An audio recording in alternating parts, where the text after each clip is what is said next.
Halo semua, kembali lagi ke mata kuliah Manajemen Data dan Pengetahuan. Nah, kali ini kita akan masuk ke data mining dengan metode yang baru, yaitu metode clustering. Materinya kita bagi dua ya. Yang pertama, kita akan bahas data mining clustering dengan algoritma K-means. Dan nanti juga di bagian kedua akan ada data mining clustering, kita pakai konsep namanya nanti agglomerative hierarchical clustering. Nah, kita akan pelajari satu persatu supaya nanti teman-teman tahu bedanya, karena memang dalam metode ini ada dua cara yang sangat berbeda. Oke, tapi sebelum itu kita lihat dulu sebetulnya apa itu data mining clustering. Nah, jadi ceritanya, kalau di materi sebelumnya ketika kita sudah mempelajari tentang data mining klasifikasi, maka kita sudah akan tahu bahwa seluruh data yang mau diprediksi atau yang mau diklasifikasi itu akan diklasifikasikan ke dalam label yang sudah ditentukan di awal. Artinya sudah ada predefined label dari sebelum kita melakukan proses learning itu sendiri. Contoh, misalkan kita ingin memprediksi apakah orang tersebut kreditnya akan macet atau tidak. Nah, macet atau tidaknya kredit itu menjadi label dari kelas-kelas yang nantinya akan diklasifikasikan. Nah, tapi akan ada kebutuhan di mana kita akan mengelompokkan data-data itu bukan berdasarkan suatu label. Tapi ya, kita hanya bisa bilang bahwa ini saya punya atribut, beberapa atribut tentunya, lalu saya ingin mengelompokkan menjadi 3 atau 5 kelompok seperti itu. Nah, tentunya kita tidak bisa pakai data mining klasifikasi. Nah, untuk bisa mengakomodir perihal tersebut, kita pakai metode clustering. Di mana metode clustering sendiri intinya adalah dia mau nantinya mengorganize objek-objek ke dalam bentuk kelompok-kelompok, tentunya mirip seperti klasifikasi kemarin ya. Cuman kalau klasifikasi kelompoknya itu sudah ditentukan dulu di awal.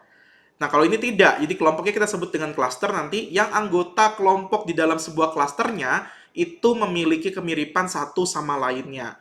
Nah, bagaimana kemiripan ini nanti kita temukan? Nah, nanti kita akan lihat caranya tergantung nanti dari masing-masing algoritma. Nah, karena dengan konsep seperti ini, metode clustering juga sering disebut sebagai unsupervised learning, di mana kita tidak menyertakan terlebih dahulu kira-kira label datanya seperti apa. Nah, gambarannya seperti ini. Jadi tadi di awalnya ada berbagai macam kelompok. Di sini ada berbagai macam titik. Lalu kita kelompokkan menjadi 4 buah kelompok. Nah, kita lihat di sini. Nanti di sini ada yang namanya, kita sebut nanti di area sini sebagai centroid. Nah, centroid ini apa? Nanti kita akan lihat kalau di algoritma K-means ya. Di AHC juga sebetulnya nanti akan ada. Nah, artinya kelompok yang ada di sini itu dianggap sebuah kelompok hijau itu karena dia dekat dengan si centroidnya itu sendiri. Nah, nanti kita akan menentukan kira-kira kalau mau membagi data ini menjadi 5 kelompok atau 3 kelompok seperti apa, kita akan lihat di algoritmanya. Nah, secara umum ada dua cara kita melakukan metode clustering. Ada yang kita sebut dengan hierarchical dan ada yang kita sebut dengan non-hierarchical. Bedanya apa? Kalau hierarchical, dia berbicara akan ada keterhubungan hierarki antar data yang ada di dalam cluster. Artinya apa? Cluster itu dibentuk berdasarkan kedekatan hierarki. Contoh, misalkan di awal saya memencar saja datanya, artinya ini belum ada kelompok-kelompok yang saya sudah tandai di sini. Nah, anggap kita cari dulu titik terdekatnya. Misalkan, oh ternyata titik terdekatnya adalah yang ini, misalkan. Nah, maka ini kita jadikan dulu satu klaster. Nanti kita hitung lagi, misalkan sama titik yang lain. Oh, ternyata titik ini dekat sama yang ini, berarti nanti jadi satu klaster. Artinya, si klaster yang besar ini itu berhierarki terhadap klaster yang kecil ini, seperti itu. Nah, itu konsep hierarkikal. Nanti kita akan bahas algoritmanya namanya AHC, atau Agglomerative Hierarchical Clustering. Nah, kalau yang kedua caranya yang non-hierarkikal, salah satunya kita pakai yang paling terkenal partitional clustering. Artinya ya, pola pikirnya dari sekian banyak titik data, ya saya partisi, saya bagi-bagi berdasarkan kelompok-kelompok yang saya mau bentuk. Tentunya nanti kita memanfaatkan namanya centroid, di sini ada centroid misalkan, nanti di sini juga ada centroid, di sini juga mungkin ada centroid seperti itu, yang nantinya kita melihat kedekatan dari data terhadap si centroidnya, maka kita partisi seperti itu. Itu konsep dari si partitional clustering seperti itu. Nah, bagaimana sih proses umum untuk kita melakukan data mining clustering? Sebetulnya mau algoritma apapun konsepnya sama. Yang pertama kita bentuk dulu klasternya, Baru nanti dari si cluster tersebut kita cari karakteristiknya. Nah, karakteristik di sini mencari apa sih? Mencari statistik deskriptifnya. Ya, nanti contohnya kita bisa cari di sini max. Jadi pakai fungsi agregat yang tadi ya. Misalkan meannya, kemudian minnya, kemudian yang paling banyak modusnya berapa, segala macam. Atau misalnya kita melihat standar deviasi dan seterusnya untuk bisa mengartikan kira-kira karakteristik dari si cluster itu apa sih sebetulnya. Nah, nanti kita akan melihat sedikit bahasanya di algoritmanya. Oke, kita mulai dulu dengan materi yang pertama, yaitu algoritma K-means. Dari namanya mungkin sudah pernah dengar kata-kata K ya. Waktu kita belajar klasifikasi ada K nearest neighbor. Nah, kalau ini K-means, seperti itu. Bagaimana cara K-means membagi atau mempartisi? Nah, konsepnya dia partisional ya, bukan yang hierarkikal. Ide utamanya adalah dia harus menentukan dulu, dalam algoritma ini kita harus menentukan dulu jumlah sentroidnya. Jumlah sentroid kita sesuaikan dengan jumlah kelompok yang mau kita bentuk. Misalkan kalau saya bentuk 5 kelompok, ya berarti nanti akan ada 5 sentroid seperti itu. Nah, nanti dari seperti itu sentroid, kita akan melihat kedekatan sentroid terhadap titik data yang ada. Nah, nanti titik data yang paling dekat dengan suatu sentroid, maka akan dikelompokkan menjadi klaster sentroid tersebut. Nah, tapi nanti kita akan ulangi sampai tidak ada lagi pergerakan member antar klasternya, seperti itu. Nah, ini gampangnya, ini data masih tersebar, kemudian nanti kita tentukan sentroid aja dulu secara random. Misalkan saya membentuk 2, nah di 2 ini kita ukur kedekatan jaraknya terhadap titik-titik yang lainnya. Nanti ya bisa bergeser sentroidnya jelas karena nanti ada K-means, ada means di situ artinya kita menghitung rata-rata untuk menentukan sentroid barunya. Baru setelah itu kita akan kelompokkan menjadi 2 kelompok seperti itu. Nah, contoh ini kasusnya, saya punya 10 data, di mana 10 data ini memanfaatkan data tinggi dan berat dari 10 orang. Nah, saya ingin membentuk 3 kelompok dari 10 data ini. Ya, sebetulnya 10 data ini jelek banget ya, artinya datanya terlalu sedikit. Cuman untuk menjelaskan contoh, ya kita fokus dulu ke 10-nya. Yang pertama, langkahnya bagaimana? Ya, kita tentukan dulu jumlah klaster yang mau dibentuknya. Tadi saya bilang, saya mau bentuk 3 kelompok, maka jumlah klasternya adalah 3. Seperti itu. Nah, di 3 ini kita nggak hanya menentukan jumlahnya, tapi kita menentukan mana data yang mau kita jadikan klaster random di awal. Nah, anggaplah saya pilih saja di sini data nomor 2. Berarti nanti ada tingginya 170 dan beratnya 70. Maka saya tulis di sini sentroid satunya adalah 170 dan 70. Kemudian data nomor 6 saya pilih di sini. Di sini ada tingginya 175 dan ada beratnya 75 kilo. Seperti itu. Maka sentroid 2 nilainya adalah 175,75. Ini nilai datanya seperti itu. Begitupun dengan sentroid yang ketiga, saya tentukan 8 di sini dengan tingginya 182 dan beratnya 80. Maka nilai dari sentroid 3-nya adalah 182,80. Ini masih awal, artinya kita masih menentukan random. Nanti kita akan perbaiki si sentroidnya kalau misalkan masih ada pergerakan anggota tiap klasternya. Nah, sesudah itu tinggal kita hitung jarak titik data yang lain terhadap si sentroidnya. Nah, cara menghitung jaraknya masih sama dengan kita pakai K nearest neighbor, yaitu kita pakai Euclidean distance. Ini rumus yang sama ya. Ya, kita hitung saja data 1 terhadap sentroid 1, sentroid 2, sentroid 3. Nah, ternyata di sini data 1 ini paling dekat dengan sentroid 3. Maka data 1 ini kita akan gabungkan ke klaster 3, seperti itu. Yang paling kecilnya kan ini ya. Kemudian, data 2 kita nggak usah lihat karena memang dia adalah sentroid ini. Sentroid awal, jadi jangan dihiraukan. Tapi tetap saya hitung biar nanti teman-teman bisa jelas. Kemudian data nomor 3, di sini yang paling kecil adalah 4. Berarti 4 itu dia terhadap sentroid 2, maka data 3 ini akan masuk sentroid 2, seperti itu.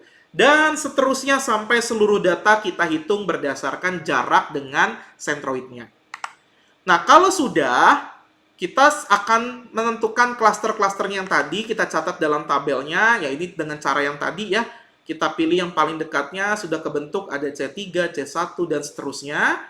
Lalu kita lihat, ternyata di sini C1-nya hanya berisi data Bima, C2-nya ada Dodi, David, Lena, Jiko, dan Diego, dan seterusnya sampai centroid ketiga. Nah, karena ini baru iterasi yang pertama, kita belum bisa bilang bahwa ini adalah pembagian data yang tepat. Nah, caranya kita untuk menentukan kapan harus berhentinya. Namanya iterasi itu pasti ada berhentinya ya. Nah, iterasi dalam K-means itu bisa dilihat dari dua macam cara. Yang pertama, kita bisa melihat kalau sudah tidak ada lagi member itu berarti kayak si Adin, Bima ini member ya disebutnya. Member dari klasternya sudah tidak ada lagi yang berpindah klaster, maka iterasinya sudah bisa dihentikan. Atau kita bisa menggunakan nilai rasio yang dihasilkan dari nilai BCV dan WCV. Nanti kita akan hitung caranya.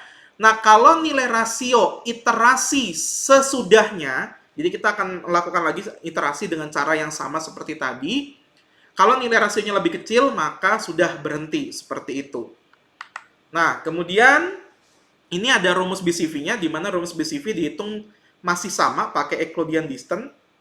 Dia menyatakan jarak antar centroid terpilih, dan untuk menghitung si rumusnya kita pakai Euclidean distance. Kemudian ada nilai WCV, nanti saya akan jelaskan saja langsung di tabelnya. Nah, ini yang pertama kita hitung nilai BCV-nya dulu.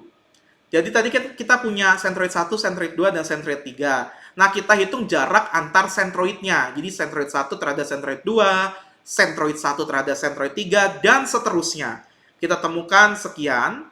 Lalu dengan rumus yang tadi, kita akan menambahkan jaraknya. Jadi BCV itu jumlah jarak dari si hasil ini semua.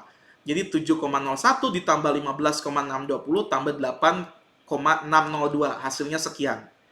Nah, kemudian kalau sudah, kita hitung WCV-nya. Cara menghitung WCV, ini kita mengkuadratkan jarak terdekatnya.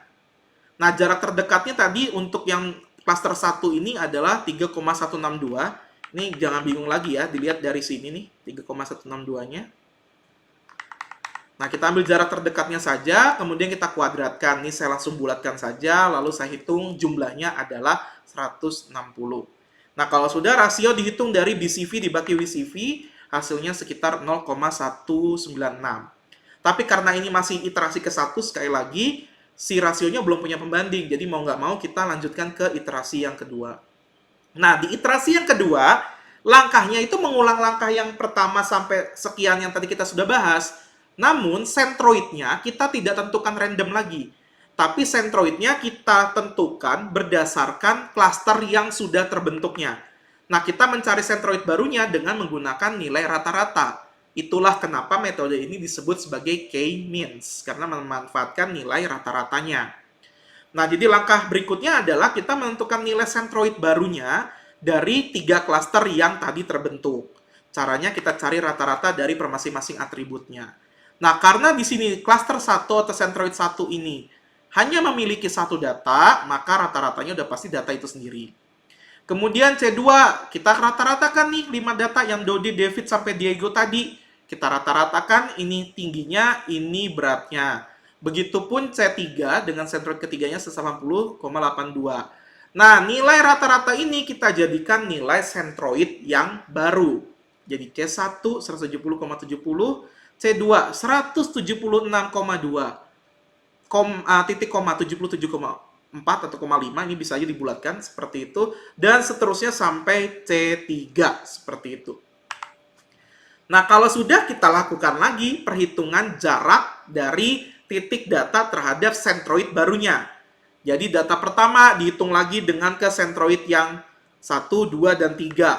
Hasilnya ya kita lihat di sini, ternyata hasilnya dia paling kecil ada di C3, karena ini paling kecil, maka dia jadikan klaster 3. Dan seterusnya dengan cara yang sama, akhirnya terbentuklah si klaster yang ini. Nah, kemudian kita lihat di sini dari tabel diperoleh keanggotaan Bima, Dodi, David, dan segala macam per masing-masing centroid. Lalu kita hitung lagi nilai rasionya dengan BCV dan WCV yang tadi. Nah, ternyata di sini si BCV-nya 31,241, di WCV-nya adalah 92. Nilai rasionya sekarang di iterasi kedua adalah 0,340. Yang berarti nilainya di iterasi kedua ini lebih besar dibandingkan iterasi ke-1. Nah, karena dia nilainya lebih besar, Jadi nilai rasionya ternyata lebih besar dari iterasi sebelumnya, maka kita harus lanjutkan lagi ke iterasi ketiga untuk memastikan apakah nilai rasionya akan bergerak atau tidak. Nah, di iterasi ketiga kita hitung lagi rata-ratanya. Tapi kalau kita lihat di sini, ternyata membernya sebetulnya sudah tidak ada yang bergerak lagi ya. Jadi hasil yang tadi, yang ini, yang di sini, itu sama dengan yang ada di sini. Bima, kemudian C2-nya Dodi, David, Lena, Jiko, dan Diego. Artinya tidak ada yang bergerak lagi. Nah, sebetulnya kalau pakai cara yang pertama tadi sudah bisa berhenti ya, karena tidak ada lagi member yang bergerak antar klasternya. Cuma karena untuk lebih pastinya kita pakai rasio, nah kita hitung lagi aja. Nah, ternyata Centroid 1, Centroid 2, Centroid 3-nya sama-sama aja hasilnya. C1-nya sekian, C2-nya sekian, C3-nya sekian. Lalu kita hitung dengan cara yang tadi dan ternyata sama-sama aja didapatkan rasionya di iterasi ketiganya, ini maaf, ini iterasi ketiga, nilai iterasi ketiganya itu sama juga 0,340 seperti itu. Nah, maka kalau sudah seperti ini kan berarti sudah lebih kecil sama dengan dari iterasi sebelumnya, maka iterasinya berhenti. Nah, oke, berarti sudah terbentuk 3 klaster dengan masing-masing member yang tadi. Nah, kalau sudah seperti ini, kesimpulannya ini iterasi yang dibutuhkan 3 kali karena kita pakai nilai yang sifatnya rasio, biar lebih pasti seperti itu ya. Nah, kalau sudah seperti ini, baru proses nomor 1. Proses nomor 2-nya adalah menemukan karakteristik. Nah, contoh bagaimana cara menemukan karakteristiknya. Tadi kita sudah punya yang ini, 3 klaster yang ini. Nah, kalau C1 udah pasti karakteristiknya ya cuma 1, artinya kita tidak perlu membahas ini. Ya sudah pasti ini Bima doang gitu ya. Ini mungkin kita nanti bisa sebut sebagai outlier seperti itu. Karena datanya berbeda sekali di sini. Kemudian C2 nanti kita bisa cari, misalkan tingginya itu kisaran dari berapa di sini ya? 175 sampai dengan, kalau dilihat dari kisaran datanya, sampai 178. Untuk beratnya itu kisaran dari 75 sampai 79. Minimumnya 175, maksimumnya 178. Jadi nanti kalau ada orang yang kira-kira masuk ke karakteristik ini, mungkin bisa dikelompokkan ke dalam klaster yang seperti ini. Sementara kalau kita lihat di sini, C3 tuh orangnya lebih tinggi dan lebih berat ya. Karena dia mulai kisarannya dari 179 sampai 182 untuk tingginya. Untuk beratnya dia mulai dari 79 sampai 89. Kemudian ya kalau dicari lagi pakai statistik deskriptif kita bisa lebih cari lagi ya. Nanti ada max, minnya dan seterusnya. Cuman kalau saya hanya melihat highlightnya aja di sini.